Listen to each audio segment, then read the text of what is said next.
The people who once dismissed you, the ones who ghosted you in times of need, now return, knocking at your door, desperate for a seat at your table.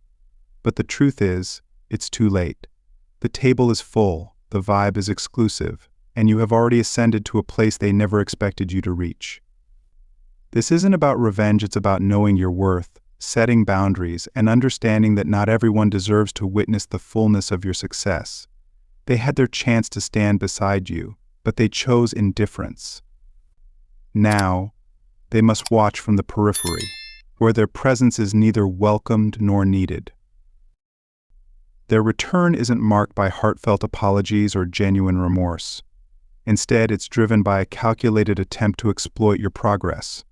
They come cloaked in nostalgia, seeking not reconciliation but a way to hitch themselves to the light you now radiate. Your rise has illuminated the very shadows they once lingered in, and they are eager to bask in the glow of your success, not because they value your journey, but because they seek to capitalize on it. They do not come as friends, but as opportunists, hoping to map out how they can benefit from your triumphs. Their desire isn't for genuine connection, but for validation, a lifeline to the power they failed to earn on their own. As the Bible tells us in James 4 verse 3, you ask and do not receive, because you ask with wrong motives, so that you may spend it on your pleasures. These ghosters, now resurfacing, seek not your companionship but the status that comes from being near your greatness. They may flatter you with words, but their intentions are veiled in self-interest, hoping proximity to your success will somehow elevate their worth. Your success has become a commodity, something they wish to claim without having earned it. Beware, for their admiration is not genuine, it is born of selfish desires masked by false sentiment. Maya Angelou's words ring true. People will forget what you said, people will forget what you did, but people will never forget how you made them feel. These individuals, who once rejected you, now experience the sting of exclusion they once inflicted. They remember not your hurtful words, but the emptiness they created when they chose to distance themselves.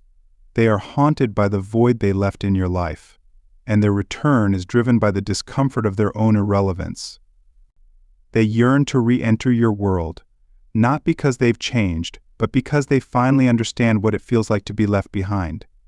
Their desire to return is not about closure, it's about the pain of facing the consequences of their own actions.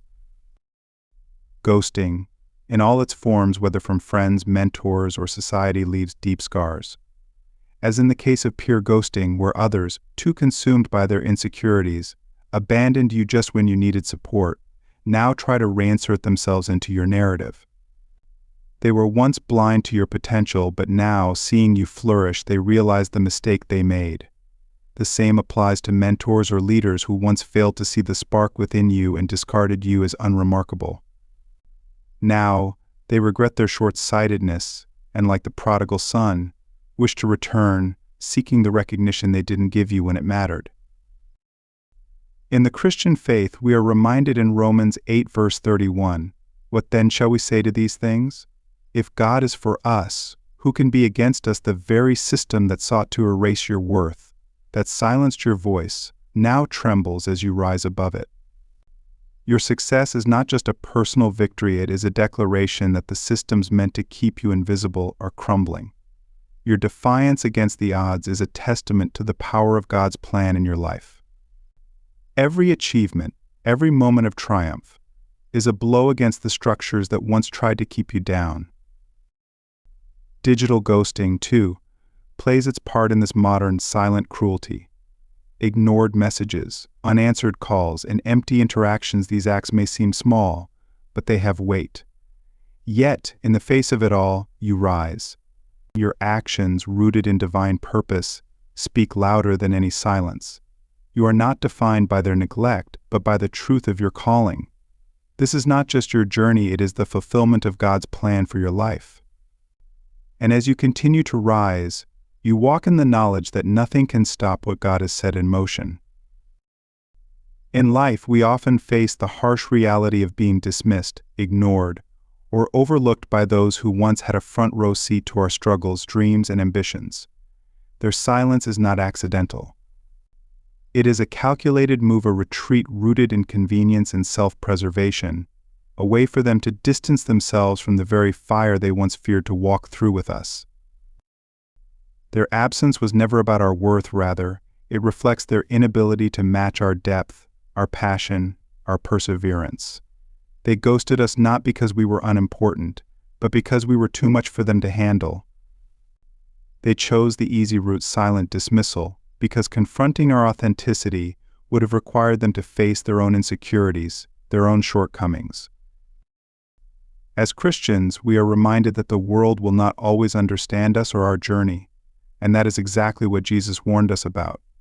In John 15 verse 18, he tells us, "If the world hates you, know that it has hated me before it hated you." The silence and ghosting we experience from others is not personal, it is part of the spiritual warfare that surrounds us.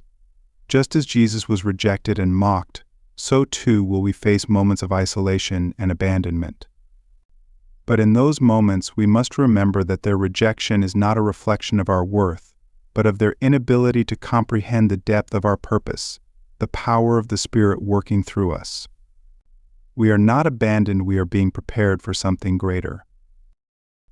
The world is quick to dismiss what it cannot control, but we must remember that the silence of others does not diminish our worth. Instead, it magnifies it. Our silence becomes the echo of our resilience, the foundation upon which we build our triumphs. In Romans 8 verse 31, we are assured, "If God is for us, who can be against us?" Their silence is not a sign of our failure, it is a signal that we are on the right path, moving toward the victory that God has promised us. Each ignored message, each unanswered call, each missed connection is merely another brick in the wall they thought would silence us. But instead of crushing our spirit, it only fortifies our resolve.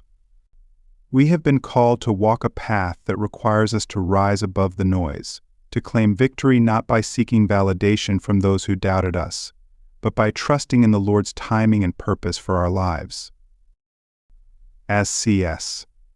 Lewis once said, "We are what we believe we are. The world may choose to ignore us, but the truth remains that our value is not determined by their acknowledgement. Our worth is rooted in who we are in Christ, in the plans He has for us." Their absence speaks volumes not of our failure, but of their inability to grasp the greatness within us. Their ghosting is not about us, it is a reflection of their own insecurities and fears. They cannot bear to witness the transformation God is orchestrating in our lives, so they retreat into silence, hoping to escape the reality of our growth. But this is where we must stand firm in our faith, knowing that God is using every moment of rejection, every second of isolation, to mold us into the person He has called us to be. In the parable of the tortoise and the hare, we see a powerful lesson about resilience and the danger of underestimating others. The hare, confident in its speed and superiority, quickly sprints ahead, leaving the tortoise behind. But while the hare grows complacent and distracted, the tortoise keeps moving steadily forward, unwavering in its determination. By the time the hare realizes its mistake, the tortoise is already at the finish line, claiming the victory. Similarly, those who once dismissed us will now return, scrambling to realign themselves with our success. But it is too late. The work we have done in the shadows, the hours spent in quiet perseverance, have already laid the foundation for our triumph. Their return does not diminish the victory, for it belongs to the steadfast, those who, like the tortoise, trusted in God's plan and moved forward with unwavering faith. We must also remember that closure is a myth. It is a lie that keeps us waiting for answers or apologies that may never come. The moment they ghosted us, they forfeited their right to our story. In Matthew 10 verse 14, Jesus reminds us, "And if anyone will not receive you or listen to your words, shake off the dust from your feet when you leave that house or town. We are not required to chase after those who have rejected us, nor do we need their validation to move forward." True closure is not found in a conversation or in receiving their apologies. It is found in the decision to move forward, to claim our freedom, and to walk in the purpose God has set before us. The power to move on is ours, and we need no permission to step into the fullness of our calling. Ultimately, the journey we walk is not about seeking approval from those who once dismissed us, but about trusting in the plan God has for our lives. Every step we take forward is a testament to His faithfulness, to the strength He has given us to rise above the noise and the rejection. The silence of those who ghosted us is not a reflection of our failure, but of their inability to comprehend the depth of the calling on our lives. And as we continue to move forward, we can take comfort in the words of Philippians 1 verse 6, "And I am sure of this, that He who began a good work in you will bring it to completion at the day of Jesus Christ." Their absence will not stop us. It only strengthens our resolve to fulfill the purpose God has placed within us. In life, there are moments when the people around us fail to see the late nights, the sacrifices, and the quiet victories that shape our journey. They were absent during the hardest times, when we were invisible and struggling to push through. But now, as success shines brightly and unmistakably in our lives, they suddenly appear hoping to share in the light they once ignored. They come with smiles and praise, yet their presence is hollow, and their recognition of us feels empty. But what they fail to realize is that when they were absent, their silence didn't defeat us, it strengthened us. In fact, their rejection didn't break us, it forged us into something stronger, something unshakable. This path to resilience, built through the trials of being overlooked and undervalued, mirrors the teachings of our faith. The Apostle Paul tells us in Romans 5 verse 3-4, "Not only that, but we rejoice in our sufferings, knowing that suffering produces endurance, and endurance produces character, and character produces hope." Our suffering, our rejection, and our silence became the proving grounds where God refined our character. Their absence didn't define us, it propelled us forward. Every door that was slammed in our face became a stepping stone, each one raising us higher. We didn't just survive their disregard, we thrived in it, because we knew that God's plan for us was greater than their opinions. Psalm 18 verse 29 reminds us, "For by you I can run against a troop, and by my God I can leap over a wall." The walls they built through their indifference became the very foundation of our resilience. The strength we developed in those silent years cannot be measured by applause or acknowledgement, because it came from a higher place, a place of trust in God's timing. It was never about proving them wrong, it was about trusting in the purpose God had planted in us. As we ascended, we found the ladder they didn't even know existed, and now they see our success from the very distance they once maintained. Those who doubted us now want a seat at the table we've built. But the table we've created is not a place of empty spaces to be filled, it is a space curated with purpose, a CS. Lewis wisely noted, "Integrity is doing the right thing, even when no one is watching." Our integrity, our focus, and our clarity built this table. It's not about including those who once dismissed us, it's about recognizing the ones who stood by us, who believed in us even when the world turned its back. In Matthew 7 verse 6, Jesus teaches, "Do not give dogs what is holy, do not throw your pearls to pigs. If you do, they may trample them under their feet, and turn and tear you to pieces." The people who doubted us are like those who never saw the value in what we were creating. We will not give them a seat at our table just because they want to share in the bounty of our harvest. Building a legacy is not about proving others wrong, it's about elevating ourselves, living out the divine purpose God has instilled in us. When we rise, it is not to silence the doubters, but to claim what has always been ours, to walk in the fullness of God's blessing and grace. As Philippians 3 verse 14 says, "I press on toward the goal for the prize of the upward call of God in Christ Jesus." Our focus now is not on those who doubted us, but on those who continue to walk alongside us, supporting us, and growing with us in faith. Your table, your space, is no longer defined by the presence of those who doubted or ignored you. It is defined by the people who have earned their place through their commitment, trust, and belief in your vision. The ones who were absent in the past, their absence is now your peace. Their absence is a reminder that God used that silence to prepare you for something greater. The ones who believed in you have become your strength, and their presence fortifies your resolve. Legacy is not about chasing approval or validation. It is about standing firm in your identity, in the calling God has placed on your life. As Proverbs 4 verse 25 to 27 says, "Let your eyes look directly forward, and your gaze be straight before you. Ponder the path of your feet, then all your ways will be sure. Focus, strength, and clarity are the true measures of legacy." Let those who doubted you watch from the sidelines as you continue to rise in God's truth. You don't need their validation, because you've already been validated by the Creator of the universe. You've evolved, and that evolution doesn't need permission from anyone. Your authenticity is a force, not one that asks for approval, but one that simply exists. As you continue to manifest your success, don't allow their opinions to sway you. Stand firm in the divine truth that you are not defined by their approval, but by the purpose God has given you. Let them watch, let them envy, but never let them back in without earning it. The table you've built, the legacy you're creating, is a testament to the power of faith, resilience, and God's divine timing. As you rise, the wrong people naturally fall away like dead leaves in a storm. Their discomfort with your growth isn't your burden, it's their reaction to the light you now carry. In a world that often seeks to dim the shine of others, your authenticity becomes a beacon that repels those who aren't aligned with your purpose. Their departure isn't failure, it's clarity. They were never meant to walk your path, and your growth has only revealed their limitations. Instead of meeting your evolution with effort, they chose distance, and in doing so, they paved the way for your liberation. As the psalmist says in Psalm 27 verse 10, "Though my father and mother forsake me, the Lord will receive me."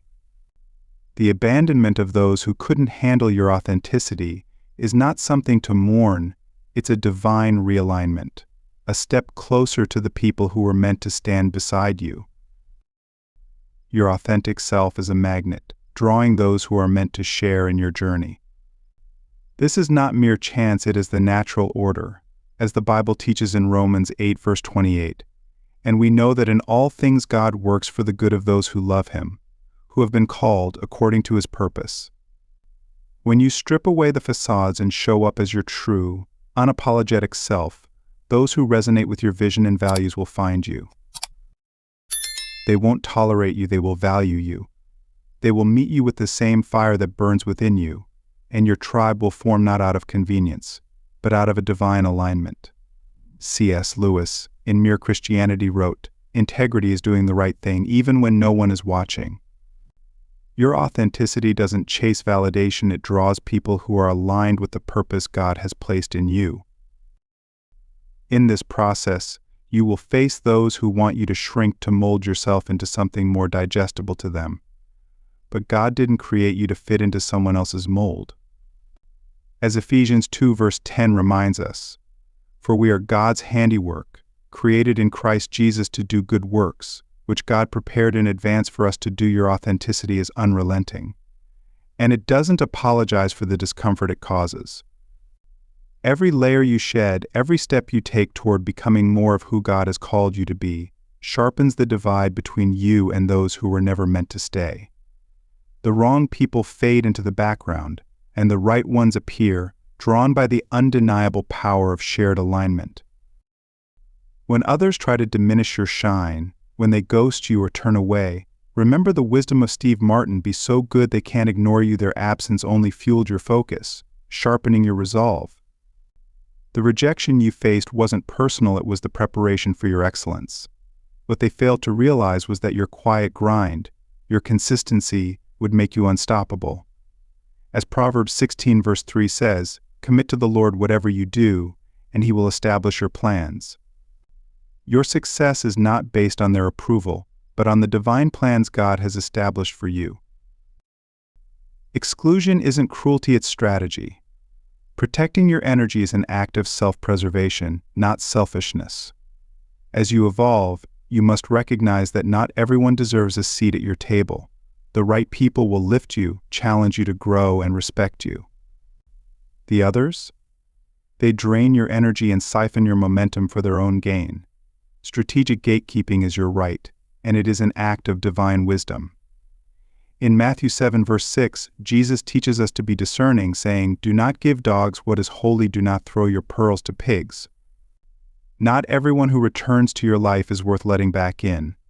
Discernment is essential understanding who genuinely seeks reconciliation and who only wants access to your success. Forgiveness doesn't mean tolerating behavior that undermines your peace. It means releasing the hold that bitterness may have over you while still maintaining boundaries. Compassion doesn't require proximity. The story of King Midas in Greek mythology serves as a warning for those who crave what they cannot comprehend. His greed for gold caused him to lose the very things he loved, much like those who once dismissed you now covet what they cannot fathom the cost of your brilliance. Their recognition of your success is not rooted in true appreciation, but in a desperate desire to be close to the light they once ignored. As C.S. Lewis wrote in the Screwtape Letters, "It is not your business to be concerned with the success or failure of your efforts, but to trust God with the outcome. Let those who doubted you chase the success they once discarded. You owe them nothing, for your worth was never determined by their opinions. Keep evolving, keep shedding, and let the right people stand beside you as you walk in the fullness of God's purpose for your life. Your table, your space, will be filled not with those who sought to diminish you, but with those who can handle the power of your authenticity, aligned with the divine plan that guides your every step. As you rise, many will seek your validation not out of admiration, but to soothe their bruised egos. Let them witness your success, but do not let their ignorance diminish your worth. The poetic justice of your triumph is the proof they will see. Remember, your table isn't a free-for-all, it's a place that is earned through loyalty, alignment, and effort. As Jesus taught in Matthew 7 verse 6, "Do not give dogs what is holy, do not throw your pearls to pigs." Not everyone is deserving of your time or energy, and selective inclusion isn't exclusion, it's purposeful expansion. You don't let just anyone in, you invite those who resonate with your values and share your vision. These are the people who have stood by you in the trenches, given without expectation, and proven their worth through consistency. They are your foundation, the ones who understand the value of steadfastness, and they are the ones who deserve a seat at your table. The true essence of success, as C.S.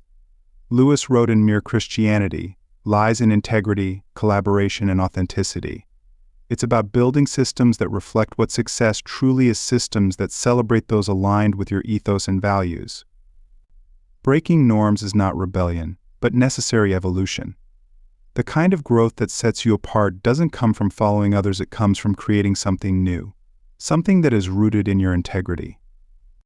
Rejection is a part of owning your space, and saying no isn't cruelty, it's confidence. As Proverbs 4 verse 23 teaches, above all else, guard your heart, for everything you do flows from it. Boundaries are your armor, but kindness is your strength. You don't need to be cruel to be firm. For those who return with hollow intentions, a touch of humor disarms them, reminding them that their absence did not go unnoticed, just like the little red hen. You understand the value of effort. She refused to share her bread with those who didn't help plant or harvest the wheat, and your story is no different. Those who ghosted you during the grind have no claim to the rewards you now enjoy. Now, you are the one who chooses who gets to feast at your table, and that choice reflects loyalty, effort, and alignment. Change isn't a promise, it's proof. Anyone can claim transformation, but words without action are just noise. Genuine effort is deliberate, visible, and sustained. It isn't casual, it's intentional. You don't need to be quick to accept apologies, especially if they come without true change. Apologies are easy, but what truly matters is whether their actions have shifted, whether their behavior aligns with their words. Trust. As Proverbs 3 verse 5 to 6 reminds us, trust in the Lord with all your heart and lean not on your own understanding, in all your ways submit to Him, and He will make your paths straight. Trust isn't something you give freely, it's earned over time through consistency and effort. Watch for patterns, not performances. Their actions will reveal their true character, not their words. If their actions falter, then their claimed change is just a fleeting performance.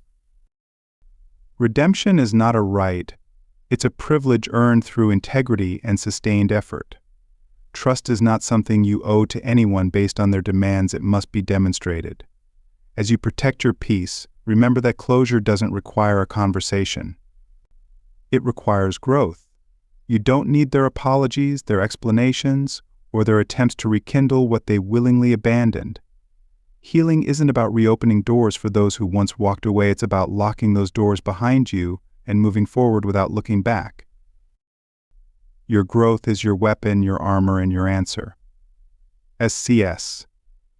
Lewis said in The Weight of Glory, it is not our business to be concerned with the success or failure of our efforts, but to trust God with the outcome. Keep your focus on the path God has set before you, and let your growth speak louder than any need for validation. The truth will reveal itself in time, and until then, protect what you have built. You owe them nothing but clarity. Letting go is not a sign of weakness but a display of strength, forged in the fires of resilience. In the eyes of God, we are called to move forward, not weighed down by the burdens of others' actions or words. When people choose to walk away during your struggles, when their presence fades in times of uncertainty, it's not your responsibility to carry the weight of their absence. As Psalm 27 verse 10 reminds us, though my father and mother forsake me, the Lord will receive me. Their departure, however loud, does not define your journey. Your success speaks for itself, and it was never meant to rely on their recognition. Their choice to vanish when the path was tough does not grant them a return ticket when the rewards are in sight. The truth is, they were never truly part of your purpose, and their absence reveals that. Now as you rise, they can only watch from the sidelines, and that is their place in the story. C.S. Lewis once said, to love at all is to be vulnerable, but that doesn't mean we open our hearts to those who have shown us disloyalty. True healing comes from releasing the need for their approval, the need for their words.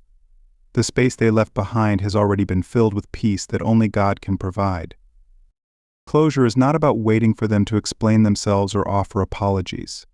It is about understanding that their actions already spoke louder than any words they could offer. Just as Jesus taught in Matthew 7 verse 6, do not give dogs what is holy, and do not throw your pearls before pigs, lest they trample them underfoot and turn to attack you. You are not bound to offer your time or energy to those who have shown their true character through their actions. Their return is not an invitation, it's a reminder of the choices they made. Your focus is no longer on proving them wrong, but on thriving in the truth of who you are in Christ. Your boundaries are sacred, a reflection of your growth, and your energy should be shared only with those who align with your values and your mission. In Proverbs 4 verse 23, we are reminded, above all else, guard your heart, for everything you do flows from it. Keep your circle tight and filled with those who have proven their loyalty, who walked beside you when the journey was hard and unseen. Your table is not about numbers, but about the strength and authenticity of those who genuinely belong. Those who left will never have a seat, and that is not exclusion, it is elevation. You have built something unshakable, not on the approval of others, but on the foundation of God's plan for your life. Stay discerning, stay bold, and never apologize for your rise. Let your life speak to the power of boundaries and resilience. Let it be a testament to the truth that your strength is not for the faint-hearted, but for those who truly understand what it means to walk beside you. The best seats at your table are reserved for those who have earned them.